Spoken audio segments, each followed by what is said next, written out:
पहला प्रश्न देखते हैं। पहला प्रश्न है कि भारतीय संविधान नम्य है क्योंकि यह संसद को साधारण बहुमत के माध्यम से संविधान के किसी भी भाग में संशोधन करने की अनुमति प्रदान करता है।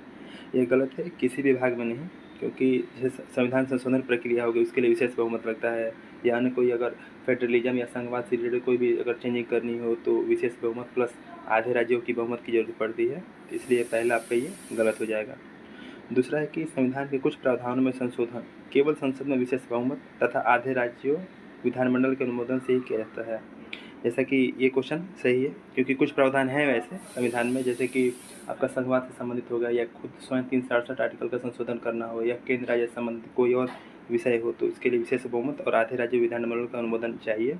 तो आपका दूसरा सही हो जाएगा। तीसरा है कि संविधान संशोधन की प्रक्रिया पूर्ण रूप से भारत सरकार अधिनियम 1935 में बाहर ली गई है। ये आपका तीसरा गलत हो जाएगा, क्योंकि दक्षिण अफ्रीका से आपका संविधान संशोधन की प्रक्रिया ली गई है जो आर्टिकल 368 भाग 20 में है।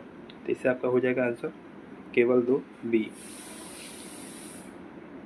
अब दूसरा देखते हैं कि पहला है कि संसद किसी राज्य की सहमति के बिना उस राज्य की सीमाओं का पुनर्गठन कर सकती है। सही बात है। दूसरा है कि क्योंकि देखिए, जब राज्य की सीमाओं का पुनर्गठन करना होता है तो राष्ट्रपति से पूर्व सिफारिश की जरूरत पड़ती है। राष्ट्रपति से पहले अनुमति ली जाती है, फिर राष्ट्रपति क्या करते हैं कि राज्यों से पूछते हैं। वैसे कोई टाइम टेबल फिक्स नहीं होता है और न ही उनकी बातों को मानने के लिए वो बाध्य हैं। दूसरा ऑप्शन है कथन 2 है कि संसद को राज्य पुनर्गठन से संबंधित कोई भी विधेयक पेश करने से पहले राष्ट्रपति की सिफारिश की आवश्यकता पड़ती है। दोनों सही है, लेकिन आप इस चीज़ में ध्यान दीजिए कि दोनों एक दूसरे की व्याख्या नहीं करते। इसका ऑप्शन दूसरा होगा। देखिए, दोनों सही है लेकिन व्याख्या नहीं कर रहा है। व्याख्या क्यों नहीं कर रहा? क्योंकि अगर इन सब क्वेश्चन में आपको अगर दिक्कत हो रही है समझने में कि व्याख्या करता है या व्याख्या नहीं करता है, तो सीधा सीधा सिंपल सा फंडा है कि आप जो कथन 1 है उसमें क्योंकि लगा कर प्रश्न पूछिए। जैसे संसद किसी राज्य की सहमति के बिना उस राज्य की सीमाओं का पुनर्गठन कर सकती है, क्योंकि अब क्योंकि में सोचिए कि इसका आंसर क्या होगा। तो क्योंकि क्योंकि मतलब संविधान को शक्ति दे रहा है ना, क्योंकि आर्टिकल जो 4 है उसमें दिया गया है कि 2 और 3 से रिलेटेड कोई भी संशोधन होगा तो वो संविधान संशोधन नहीं माना जाएगा। तो नीचे ये होना चाहिए, न कि राष्ट्रपति की सिफारिश की आवश्यकता होती है, ये होना चाहिए। इसलिए इसका 2 हो जाएगा। कथन 1 और कथन 2 दोनों सही है, किंतु कथन 2 कथन 1 की सही व्याख्या नहीं करता है। इसके बाद कथन 3 है कि निम्नलिखित में कौन सा अनुच्छेद भारत संसद को संघ में नए राज्यों को सम्मिलित करने का अधिकार देता है। देखिए, अगर नए राज्य का दे तो आर्टिकल 2 होता है, ठीक। और यही अगर देखिए कोई पुराना राज्य है उसकी सीमाओं का पुनर्गठन या संगठन करना हो या घटाना बढ़ाना हो तो उसमें आर्टिकल 3 होता है, ठीक। फिर आगे देखिए, अगला है कि भारत सरकार अधिनियम 1919 के संदर्भ में निम्नलिखित कथनों पर विचार कीजिए। पहले किसने ब्रिटिश भारत के प्रांतों में द्वैत शासन प्रणाली की शुरुआत की? जी हाँ, पहला सही है, क्योंकि 1919 अधिनियम द्वारा द्वैत शासन प्रणाली शुरू की गई थी प्रांतों में, और वही 1935 में प्रांतीय स्वतंत्रता दे दी गई थी, अर्थात द्वैत शासन 1935 में खत्म कर दिया गया था प्रांतों में से। तो पहला सही हो जाएगा। दूसरा है कि इसमें केंद्र में द्विसदनीय विधायिका की स्थापना का प्रावधान किया। जी हाँ, दूसरा भी सही है। तीसरा है कि इसने ब्रिटिश भारत के लिए संघीय ढांचे की शुरुआत की जिसमें प्रांतों और केंद्र के लिए अलग अलग विषय थे। तो आप बता दें, जो संघीय ढांचे की बात है वो 1935 के अधिनियम द्वारा संघीय ढांचे की बात की गई है। इसलिए आपका तीसरा गलत हो जाएगा। तो इसका हो जाएगा 2, केवल 1 और 2। इसके बाद आगे है कि भारत में केंद्र शासित प्रदेश यूटी के शासन के संदर्भ में निम्नलिखित कथनों पर विचार कीजिए। पहला है कि संघ राज्य क्षेत्रों का प्रशासन प्रत्यक्ष रूप से केंद्र सरकार द्वारा किया जाता है। सही है। दूसरा है कि सभी केंद्र शासित प्रदेशों की अपनी विधानसभा है। ये गलत है। देखिए, अभी फिलहाल में 8 यूटी है, 8 केंद्र शासित प्रदेश हैं, जिसमें आपको पता होगा कि 3 ऐसे केंद्र शासित प्रदेश जिसकी अपनी विधानसभा है। एक दिल्ली होगा, दूसरा पुडुचेरी होगा, तीसरा जम्मू एंड कश्मीर हो गया, ठीक। तो आपका 3 है, नहीं कि सभी है, इसलिए आपका ऑप्शन दूसरा गलत हो जाएगा। तीसरा है कि संसद संविधान संशोधन की आवश्यकता के बिना केंद्र शासित प्रदेशों को निवार्य शासन कर सकती है। हाँ, क्यों नहीं कर सकती? आराम से कर सकती है। इसलिए 1 और 3 दोनों सही है, ऑप्शन बी। इसके बाद देखिए, निम्नलिखित में से कौन सा अनुच्छेद नए राज्यों के गठन में मौजूदा राज्यों की सीमाओं में परिवर्तन से संबंधित है। जैसे कि आपको मैंने पिछले क्वेश्चन में बताया था कि अगर कोई भी मौजूदा राज्य है, पुराने राज्य हैं, उनकी सीमा में परिवर्तन करना हो तो उसके लिए अनुच्छेद 3 का उपयोग किया जाएगा। प्रश्न 7वां है कि प्रस्तावना भारतीय संविधान का हिस्सा है। सही बात है, केशवानंद भारती केस में कहा गया था कि प्रस्तावना संविधान का हिस्सा है। इसके अलावा दूसरा है कि संविधान के मूल ढांचे को प्रभावित किए बिना प्रस्तावना में संशोधन किया जा सकता है। हाँ, ये बताया गया था कि जो केशवानंद भारती केस था उसमें बताया गया था कि मूल ढांचे को प्रभावित किए बिना प्रस्तावना में संशोधन किया जा सकता है। वही अगर आप उसके पहले 1960 में देखें तो बेरुआर बाड़ी जो केस था तो उसमें बोला गया था कि प्रस्तावना संविधान का भाग है ही नहीं और नहीं उसमें संशोधन किया जाता है, लेकिन इस बात को या इस फैसले को उलट दिया गया केशवानंद भारती केस में। तो इस आपका दोनों सही, इसका ऑप्शन इसका 1 और 2 दोनों सही है, ऑप्शन 3। अगला है कि समाजवादी और धर्मनिरपेक्ष प्रस्तावना में कब जोड़ा गया? आपको पता ही होगा, 42वां संविधान संशोधन 1976। इसके बाद है कि देश से उधार ली गई विशेषता। लिखा है कनाडा निदेशक सिद्धांत। आपको पता है कि निदेशक सिद्धांत जो है वो आयरलैंड के संविधान से लिए गए हैं, ठीक। तो पहला आपका गलत हो जाएगा। दूसरा है कि ऑस्ट्रेलिया समवर्ती सूची है। जी हाँ, समवर्ती सूची हो गया या संयुक्त बैठक की बात करें तो ऑस्ट्रेलिया से लिया गया है। तीसरा है जर्मनी, आपातकाल के दौरान मूल अधिकारों का निलंबन। तो तीसरा भी सही है, जर्मनी से आपातकाल के दौरान मूल अधिकारों का निलंबन। यही पूछता कि आपातकाल कहाँ से लिया गया, तो 1935 का अधिनियम होता है। इसलिए 2 और 3 दोनों सही है। इसमें ये देखिएगा कि इसमें ये दे रखा है, ठीक है। तो आपका केवल 2 और 3 दोनों इसमें सेम था, इसका केवल 2 और 3 हो जाएगा। आगे है कि भारतीय संविधान के निम्नलिखित में से कौन सी विशेषताएं संयुक्त राज्य अमेरिका से उधार ली गई है? मूल अधिकार सही बात है, राष्ट्रपति पर महाभियोग सही बात है, तीसरा संसदीय प्रणाली ये ब्रिटेन से ली गई है, तीसरा आपका नहीं होगा। इसका हो जाएगा ऑप्शन ए केवल 1 और 2। आगे दिया है कि विश्व प्रेस सूचकांक PFI 2024 के बारे में।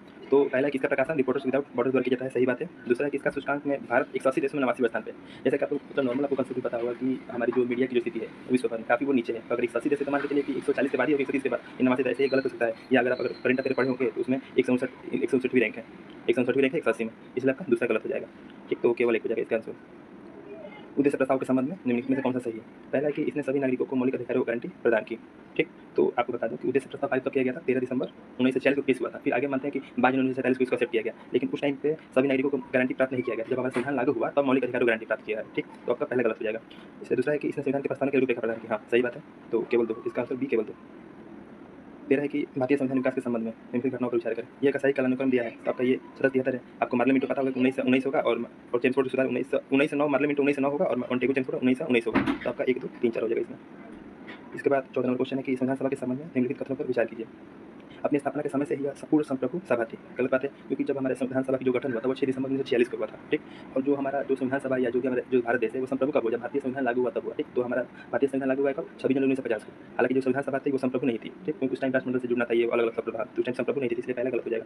दूसरा है कि इसमें ब्रिटिश भारत की रियासतों के प्रतिनिधि शामिल थे। हाँ, शामिल थे ही, तो शुरू में थे कि नहीं शामिल होंगे, लेकिन बाद में धीरे शामिल होते चले गए। तीसरा है कि वर्ष 1952 के चुनाव तक यह एक अंतिम विधायक के रूप में कार्य करता रहा। ये भी सही है, क्योंकि जो पहला चुनाव था 1952 में चुनाव हुआ था। इसके अलावा अंतरिम सरकार और ये मंत्रिमंडल में सेम संविधान सभा कार्य करती थी। तो आपका हो जाएगा 2, केवल 2 और 3। 15 नंबर है कि अभिकथन भारत सरकार अधिनियम 1935 भारत के संघीय ढांचे का आधार बना। सही बात है। दूसरा कि यह प्रांतीय स्वायत्ता लाने वाला पहला कानून था। सही बात है, क्योंकि देखिए जो प्रांत है ना, तो 1919 के अधिनियम में द्वंद्व शासन लागू कर दिया गया था, उनसे स्वायत्ता छीन ली गई थी, लेकिन 1935 के अधिनियम में स्वायत्ता प्रांतों की जो स्वायत्ता थी उनको वापस कर दी गई। ठीक, तो आपका ये दोनों सही है, और दोनों की एक दूसरे की व्याख्या करता है, क्योंकि संघीय ढांचे का आधार था ना, तो अगर प्रांतीय स्वायत्ता अगर मतलब बनी रहेगी तो तभी संघीय ढांचा होगा, इसलिए आपका ए हो जाए केवल ए और दो दोनों सही है। आर ए की सही व्याख्या करता है। इसके बाद 16 नंबर अध्यक्ष के संबंध में निम्नलिखित कथनों पर विचार कीजिए। पहला है राष्ट्रपति संविधान के प्रारूप को अंतिम रूप से देने के लिए उत्तरदायी है। ये गलत है, राष्ट्रपति नहीं, यहाँ प्रारूप से जो समिति के जो अध्यक्ष थे भीमराव अम्बेडकर वो होंगे। ठीक, तो पहला आपका गलत हो गया, इससे आपका बी हो जाएगा, लेकिन देख लेते हैं। दूसरा लिखा है कि संविधान सभा के अध्यक्ष को भारत का पहला राष्ट्रपति चुना गया। सही बात है, हमारे जो अस्थायी अध्यक्ष थे 11 दिसंबर 1946 को राजेंद्र प्रसाद को चुना गया था, तो वही हमारे राष्ट्रपति बने पहले, तो आपका 2 सही हो जाएगा। तीसरा है कि संविधान सभा के अध्यक्ष ने स्वतंत्र भारत के प्रथम गवर्नर जनरल के रूप में कार्यभार किया। ये गलत है। जब हमारा जो भारत जब स्वतंत्र हुआ उस टाइम लॉर्ड माउंटबेटन जो थे वो प्रथम गवर्नर जनरल थे। वही भारतीय की बात करें तो सी राजगोपालाचारी थे, तो राजेंद्र प्रसाद थे नहीं इसमें, इसलिए तीसरा भी गलत हो जाएगा, तो आपका बी हो जाएगा केवल 2। इसके बाद है कि हाल ही में समाचारों में देखा गया नेग्लेरिया फाउलेरी एक है।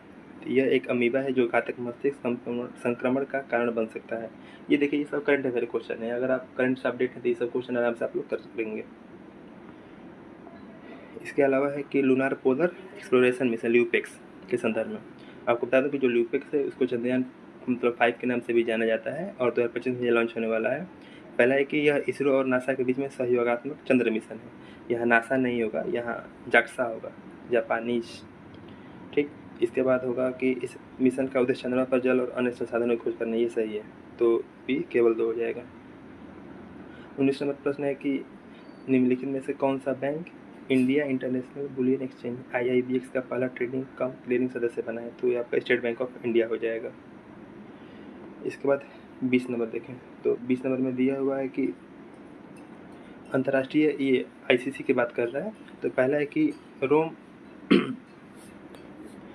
रोम समिति जो ICC की क्षेत्रीय प्रदान करती है वर्ष 1998 में अपनाई गई तथा वर्ष 2002 में लागू हुई। सही बात है। दूसरा है कि भारत ICC की रोम समिति का पक्षकार है। आपको पता है कि भारत हो गया, चाइना हो गया, ये सब इसके ICC के पक्षकार नहीं है, तो आपका दूसरा गलत हो जाएगा। दूसरा गलत हो तो आपका ये गलत, ये गलत, ये गलत, पहला सही। तीसरा है कि मलेशिया रोम समिति में शामिल होने वाला 29 सदस्य है, ये नहीं, यहाँ यूक्रेन शामिल हुआ लेटेस्ट में। ठीक, तो आपका ये 20 प्रश्न हो गया। ठीक है, बहुत बहुत धन्यवाद।